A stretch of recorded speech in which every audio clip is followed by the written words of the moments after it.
Assalamualaikum warahmatullahi wabarakatuh. Bapak-bapak yang dimuliakan Allah Subhanahu wa taala, sebagaimana yang disampaikan oleh moderator tadi bahwa insya Allah di malam hari ini kita akan memulai ya, kajian satu kitab yang membahas tentang hadis ya, yaitu hadis Arba'in An-Nawawi ya, yang dikumpulkan oleh Imam ya, Yahya bin Syaraf An-Nawawi ya. Kemudian nanti akan sedikit kami tambahkan penjelasannya, yakni dari syarahnya ya, yang disampaikan oleh Imam Muhammad bin Shalih Al-Utsaimin. Bapak-bapak yang dimuliakan Allah Subhanahu wa taala, ya, mungkin ada pertanyaan dari bapak-bapak sekalian ya. Dari sekian banyak kumpulan hadis ya, di sana ada Lu'lu' wal Marjan ya. Ada Umdatul Ahkam, ada Sahih Bukhari, ada Sahih Muslim, Sahih Bukhari Muslim ya. Tapi kenapa untuk kajian pada malam hari ini dan insya Allah rutin beberapa bulan atau beberapa tahun mungkin ya ke depan dengan izin Allah, kenapa yang kita bahas kok hadis arba'in? Mungkin ini perlu kita sedikit sampaikan agar lebih mutmain. Ternyata hadis ini mungkin jauh lebih penting untuk kita kaji lebih dalam. Ya. Jadi kalau ditanya kenapa kita harus membahas hadis ini, alasan pertama adalah bahwa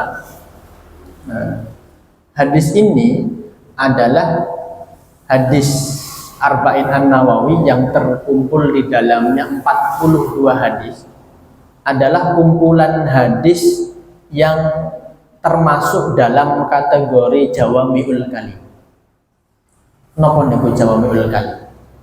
Jawami'ul Kalim niku maknanya ya, lafadz yang ringkas tetapi maknanya luas dan dalam ya.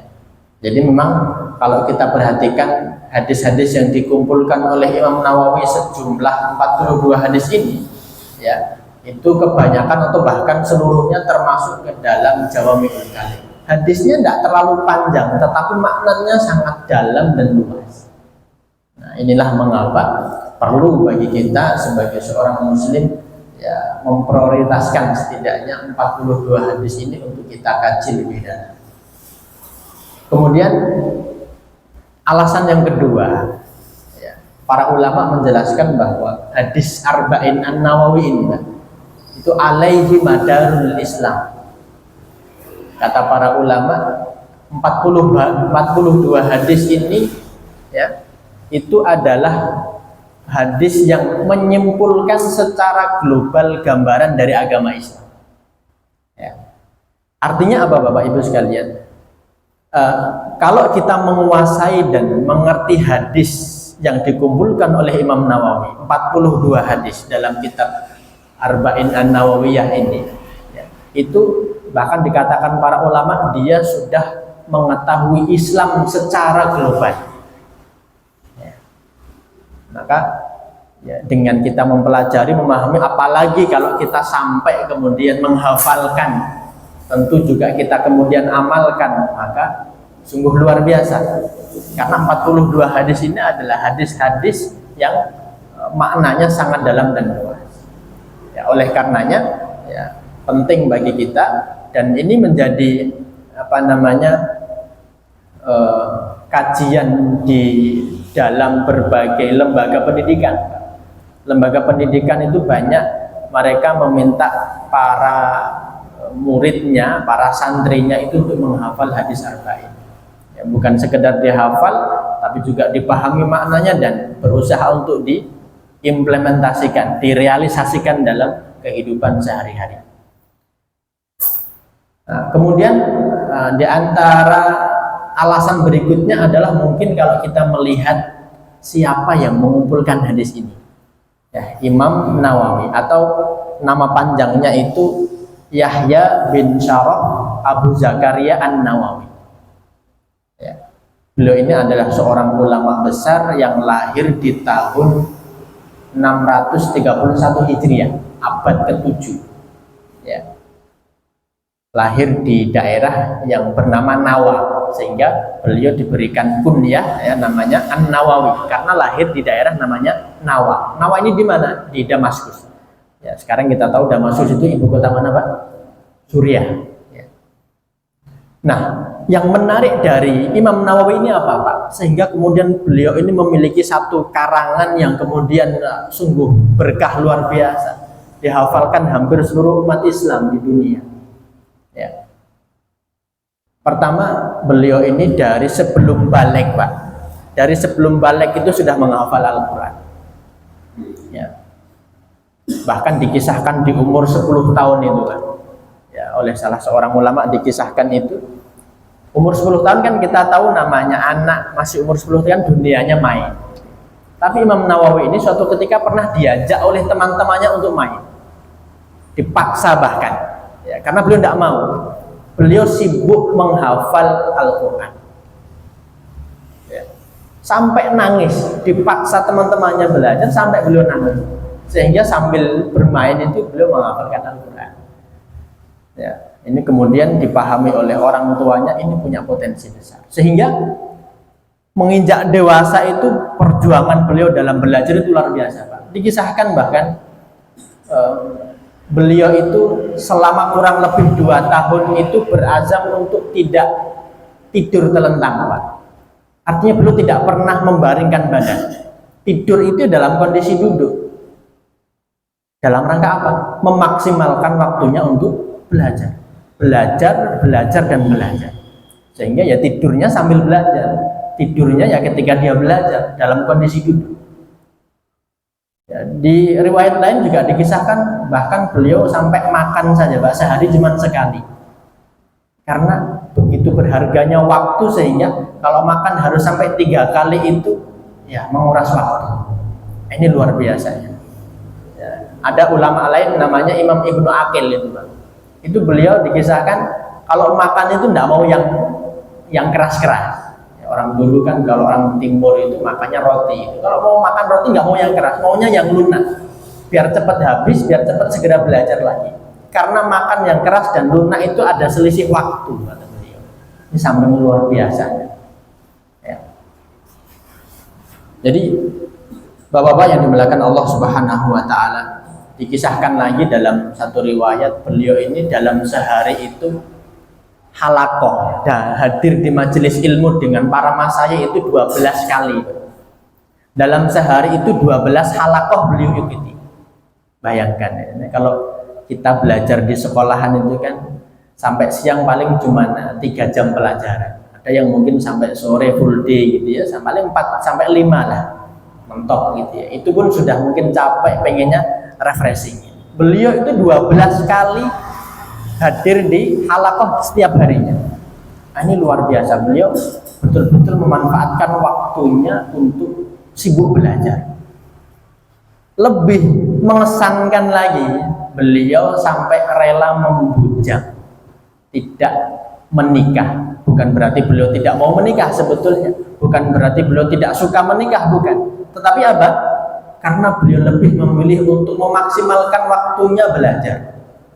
Ya, sampai beliau meninggal ya di tahun 667 ya, karena umur beliau itu 45 tahun. Beliau tidak menikah. Nah, ini luar biasa. Mungkin beliau berpendapat, ada seorang ulama mengatakan begini, al ilmu dubiha baina fakhidain nisa. Ilmu itu disembelih, ya ini makna majas ya. Ilmu itu disembelih di antara kedua pahanya wanita. Artinya memang ya mungkin bapak-bapak mungkin merasakan sendiri setelah menikah itu mungkin kesempatan untuk belajarnya berkurang. Ya, memang begitulah adanya. Ya. Jadi beliau memilih untuk membujang agar waktunya maksimal betul untuk beliau manfaatkan dalam belajar. Bahkan sampai di akhir hayat beliau sudah menelurkan kurang lebih 40 karya yang monumental, artinya dikenal oleh ulama-ulama Islam. Nah, ini menunjukkan bahwa ibu sekalian ya, umur 45 tahun ya dengan sangat luar biasa karyanya. Ini menunjukkan apa? Umur itu tidak perlu panjang.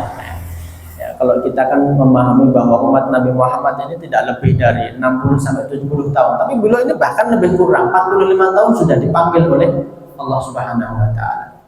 Tapi bukan menjadikan beliau menjadi orang yang kurang waktunya dalam belajar, tapi beliau luar biasa. Ini menunjukkan waktu yang lama itu tidak begitu perlu, umur panjang itu tidak begitu perlu. Yang paling penting adalah untuk apa umur itu kita gunakan. Ada satu pelajaran ini, sahabat Mu'ad, Sa'ad bin Mu'ad kan? Ya, pernah mendengar Pak ya? Sahabat Sa'ad bin Mu'ad itu masuk Islam umur 30 tahun kan? Kemudian beliau meninggal di umur ini ikhtilaf baina, ada perbedaan pendapat antara ulama sirah. Ada yang mengatakan 36 tahun, ada yang mengatakan 37 tahun, ada yang mengatakan 38 tahun. Tapi setidaknya tidak lebih dari 10 tahun beliau tidak lebih 10 tahun beliau itu mengenal Islam. Tapi Bapak Ibu sekalian ngerti, ketika beliau meninggal ihtazza arsyullah. Ketika beliau meninggal itu arasnya Allah itu berguncang kan? Bayangkan masuk Islam sampai meninggal hanya 8 atau 7 atau 6 tahun mengguncangkan arasnya Allah Subhanahu wa taala. Ya, bahkan disebutkan dalam satu riwayat itu para malaikat sampai berdesak-desakan, ya itu untuk apa Pak? Untuk ikut mengangkat jenazah beliau sampai ke liang lahat. Saking luar biasanya waktu yang singkat itu beliau kemudian manfaatkan dengan sangat baik. Ini makanya ya, kita juga tidak tahu Allah berikan berapa ya, kesempatan untuk bisa hidup di dunia ini, maka mestinya kita juga lebih memaksimalkan waktu kita ya belajar. Gitu ya.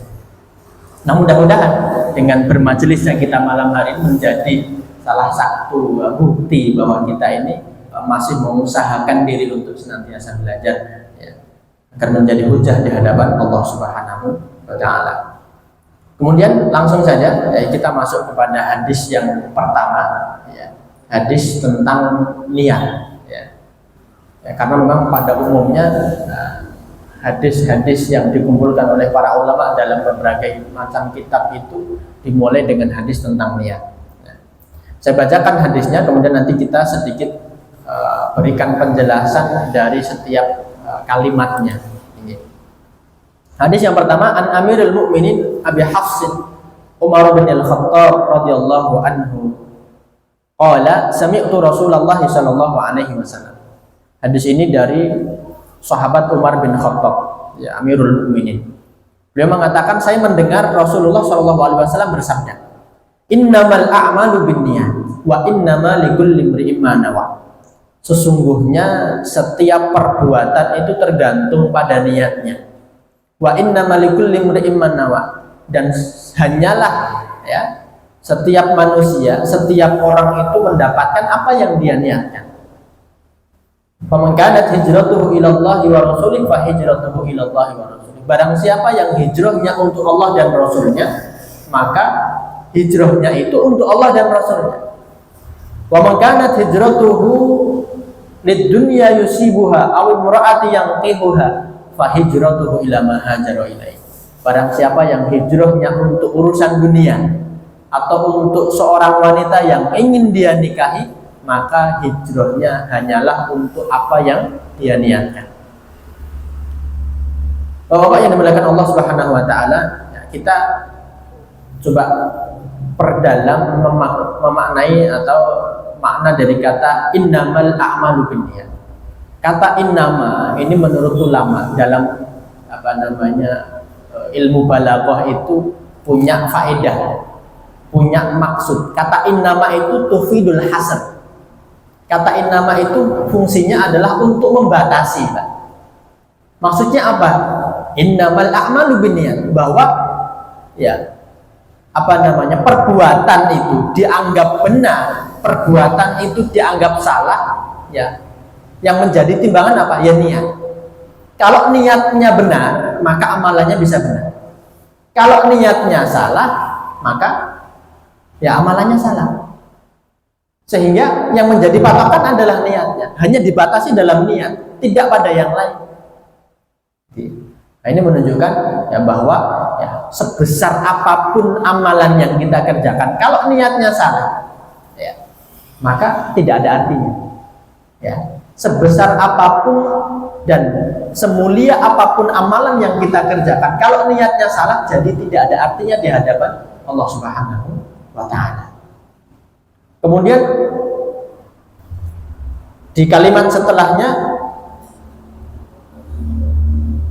wa innama likulli imri'in ma nawa, dan setiap orang, setiap manusia hanyalah akan mendapatkan apa yang dia niatkan.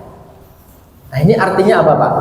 Bahwa ya kita mendapatkan pahala atau tidak dari amalan yang kita kerjakan itu tergantung niat kita. Ya kalau niat kita benar tadi, maka kita akan mendapatkan ganjarannya, akan mendapatkan pahalanya. Tetapi kalau niat kita sudah salah, ya kita tidak akan mendapatkan ganjaran atau pahala di sisi Allah Subhanahu wa Ta'ala. Ya, jadi niat ini adalah perkara yang sangat penting di dalam ajaran Islam.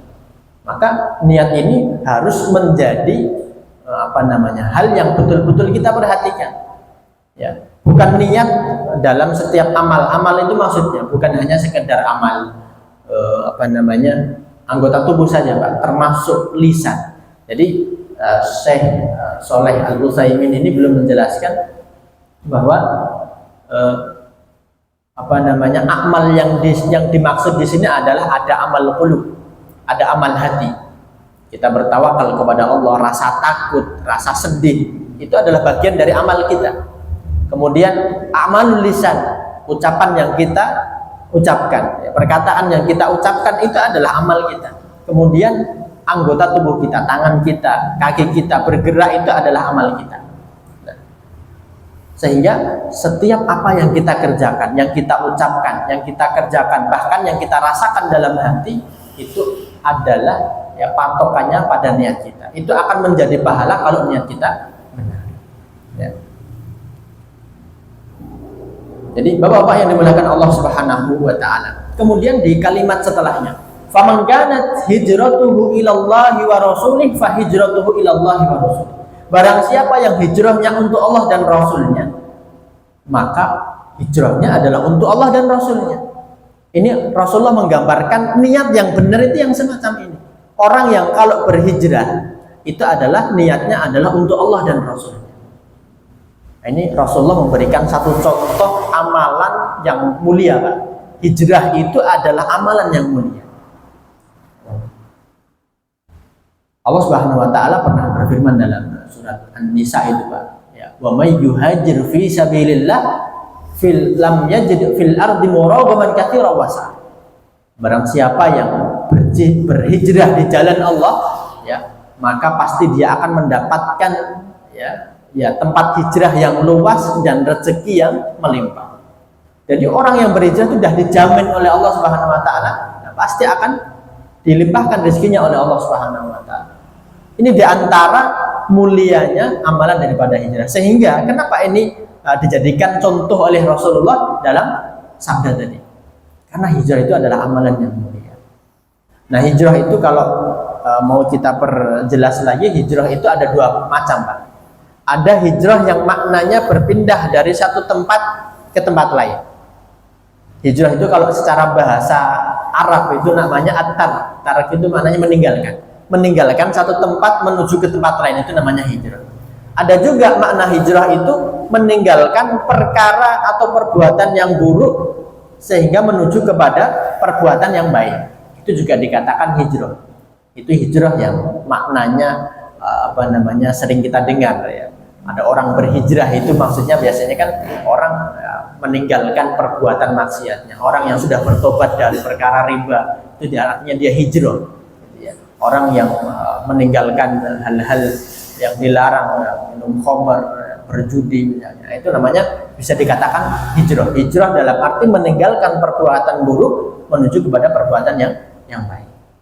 Nah, hijrah ini oleh para ulama biasanya secara syar'i disebutkan berpindah dari negeri kafir kepada negeri Islam. Nah, Imam Ibnu Hajar itu menjelaskan, jadi hijrah itu sebetulnya ada dua. Pada masa Rasul itu ada dua hijrah, yaitu yang pertama hijrah dari tempat yang tidak aman menuju ke tempat yang aman.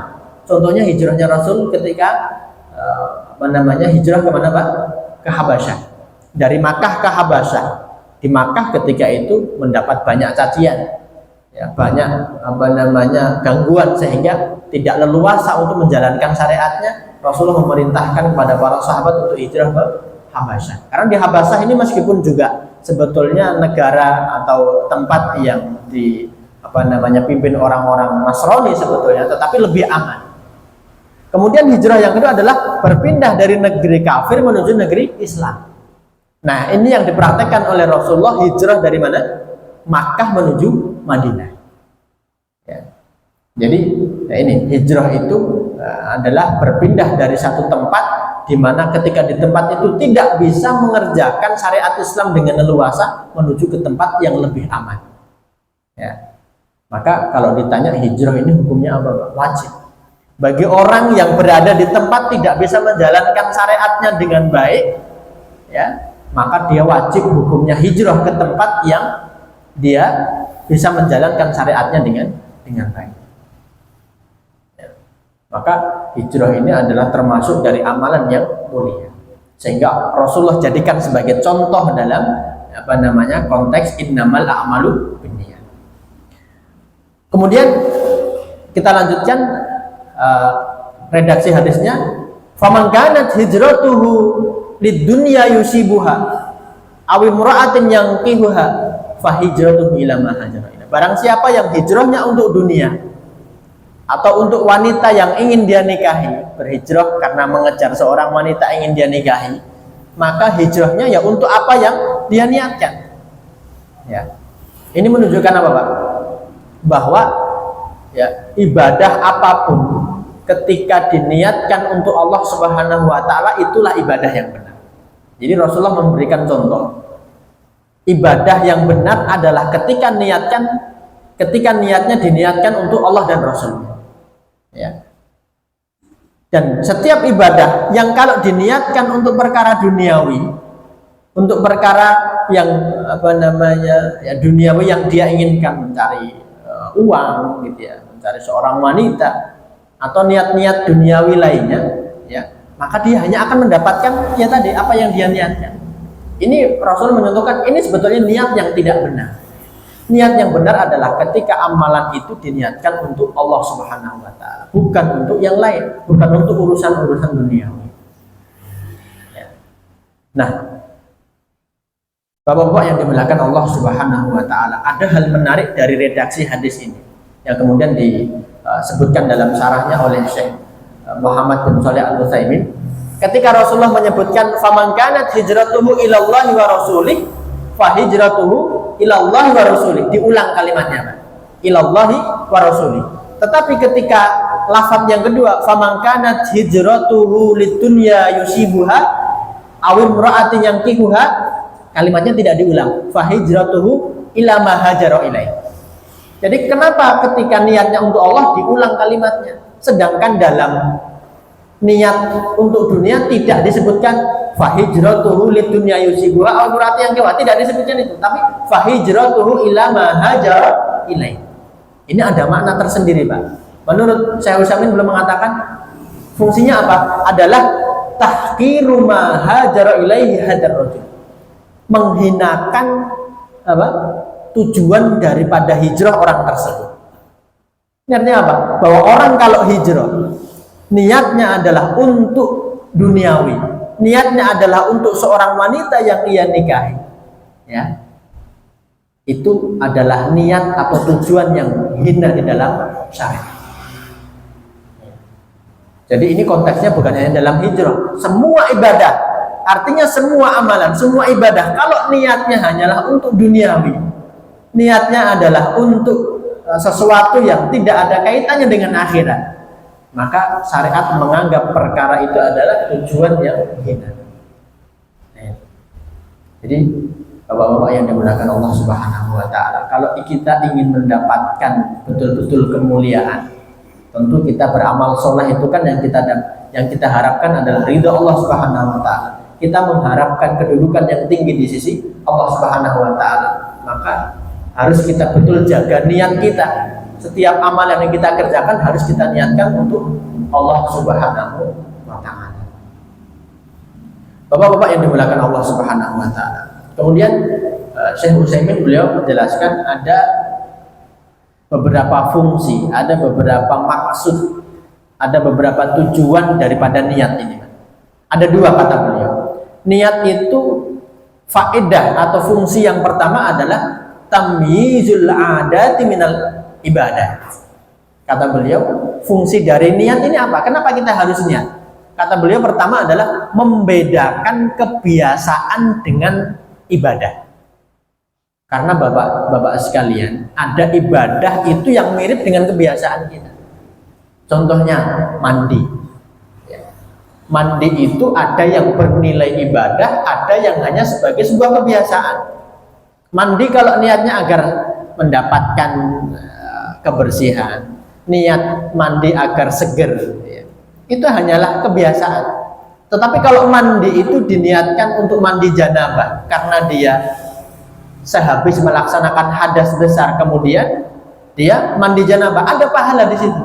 Nah ini, jadi niat itu fungsinya adalah membedakan apakah ini ibadah, apakah ini kebiasaan. Ya. Jadi kalau orang melakukan sebuah ibadah kok tidak ada niatnya, maka syariat menganggap itu hanyalah kebiasaan yang tidak ada pahalanya. Bahkan misal ada, ini bapak-bapak sudah menikah semua ya. Misalkan di hari Jumat ya, seorang suami istri itu melaksanakan ya, hubungan suami istri ya, bahkan disunahkan memang di Jumat pagi begitu Pak ya, dan disunahkan mandinya sekaligus untuk mandi sholat Jumat. Ada hadis yang memang secara spesifik menjelaskan tentang keutamaan hal itu.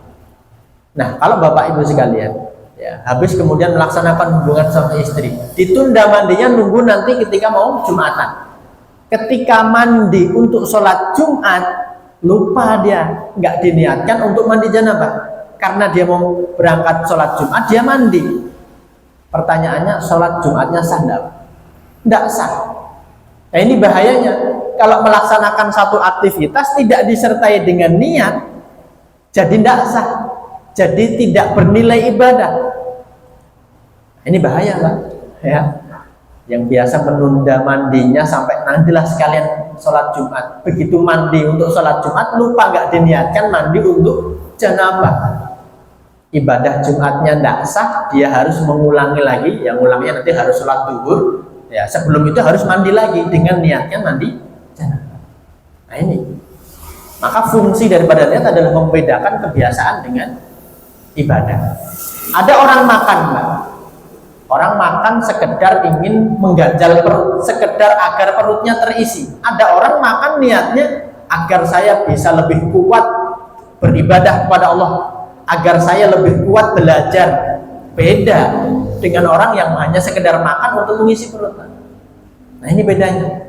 Makan yang diniatkan agar dia bisa kuat ibadah kepada Allah itu ibadah.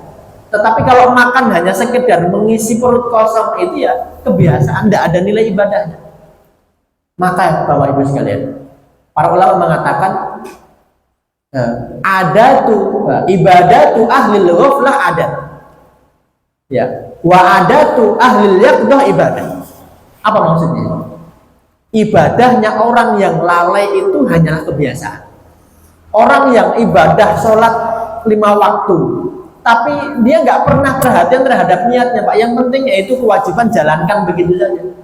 Datang ke masjid, wudhu, sholat, begitu dengar adzan datang ke masjid, wudhu, sholat, tanpa menghadirkannya dalam hatinya untuk beribadah, itu hanyalah kebiasaan, itu hanyalah rutinitas yang tidak ada nilai ibadah.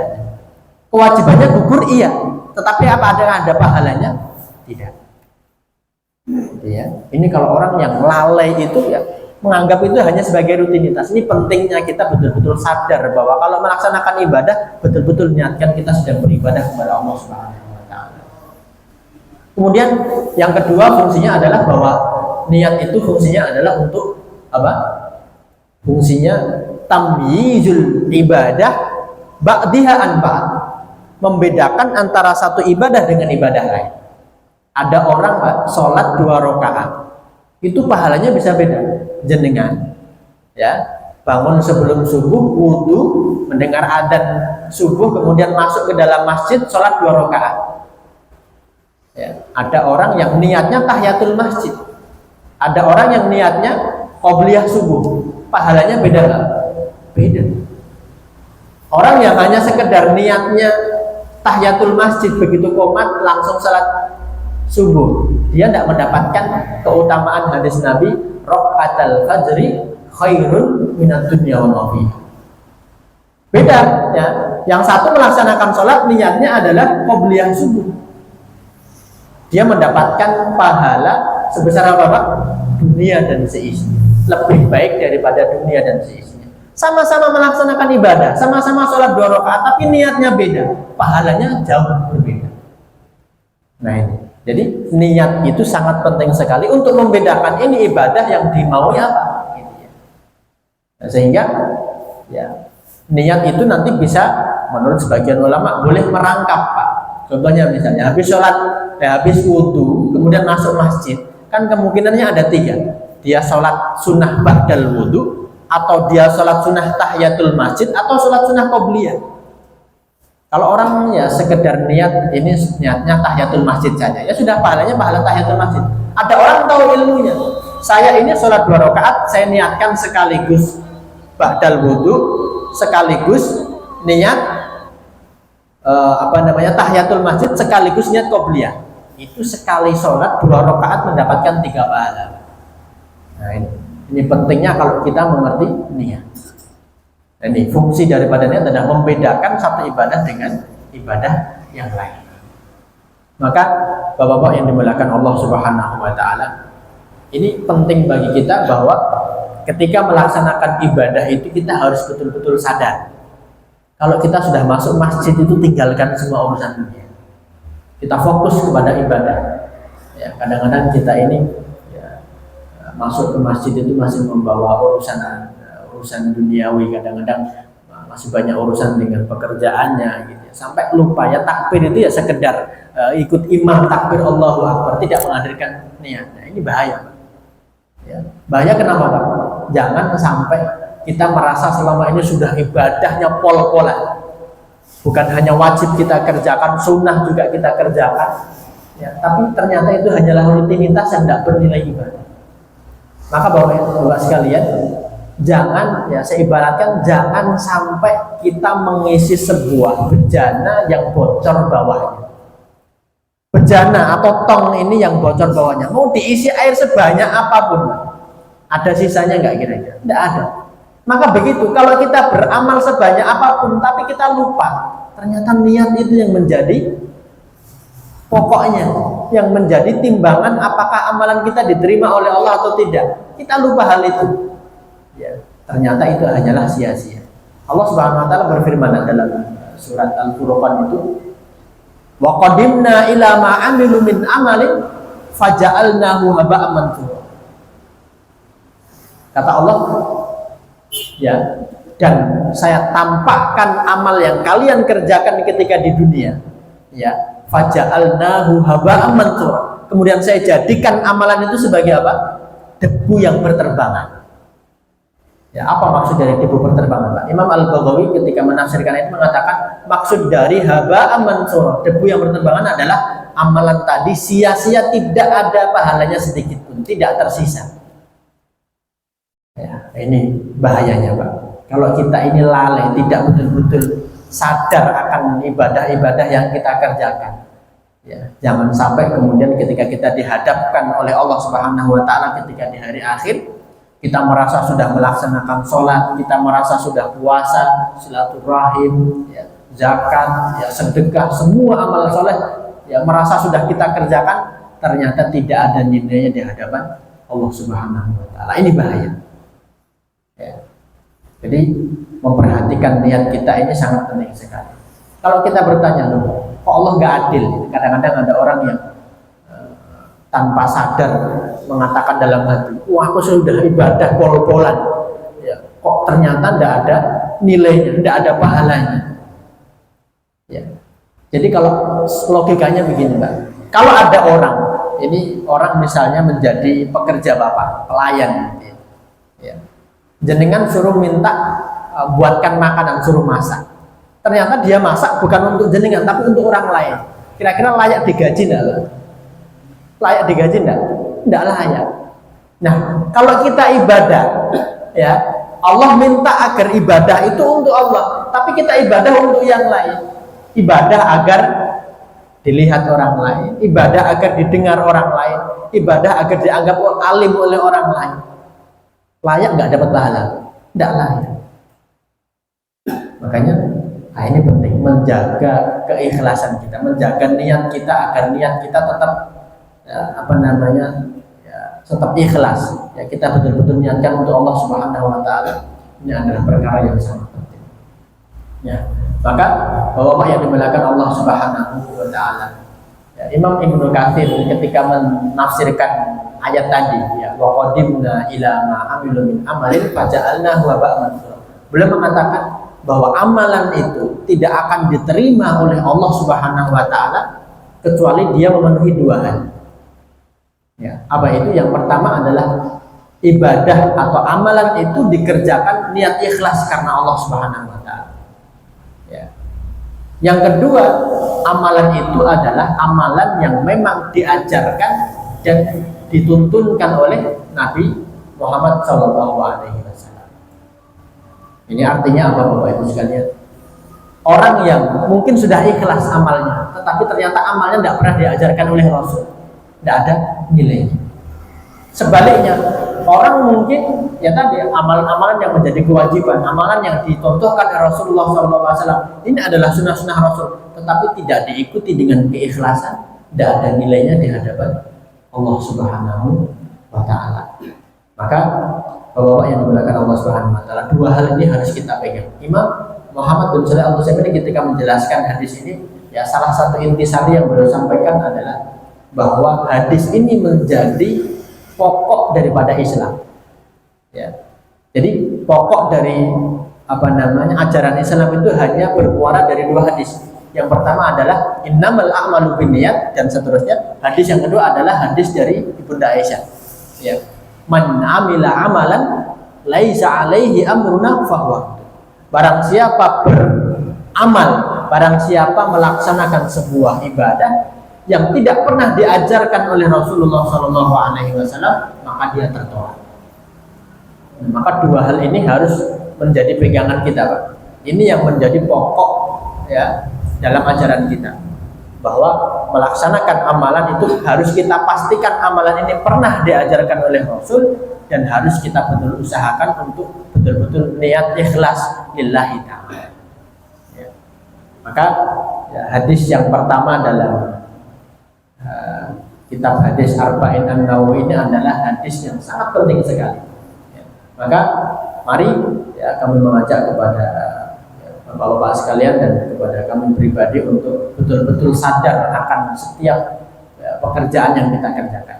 Bahkan amalan-amalan yang mungkin dalam benak manusia itu bukan ibadah, kalau kita niatkan untuk Allah bernilai ibadah. Tidur itu kalau kita niatkan agar kita bisa tetap bugar esok harinya beribadah, mencari nafkah itu juga ibadah, melaksanakan sholat kita ibadah, tidur agar kita bisa bangun di malam hari, tidurnya bernilai ibadah. Ya, tergantung bagaimana kita ya tadi meniatkan setiap perbuatan, setiap amalan yang kalau kita niatkan kepada Allah Subhanahu Wa Taala ya, dan itu adalah amalan yang memang dituntunkan oleh Rasulullah SAW, ya maka itu adalah akan dinilai ibadah di hadapan Allah Subhanahu Wa Taala. Ya, Bapak yang dimuliakan Allah Subhanahu Wa Taala, waktu sudah menunjukkan 19.15, artinya ini sudah harus kita akhiri karena sudah masuk waktu Isya. Ya. Walaupun ini sebetulnya ya tidak begitu panjang lebar penjelasannya, tetapi setidaknya intisari daripada hadis yang pertama ini ya bisa kita pahami pada malam hari ini. Demikian ya, kurang lebihnya kami mohon maaf. Wabillahi taufiq wal hidayah. Assalamualaikum warahmatullahi wabarakatuh.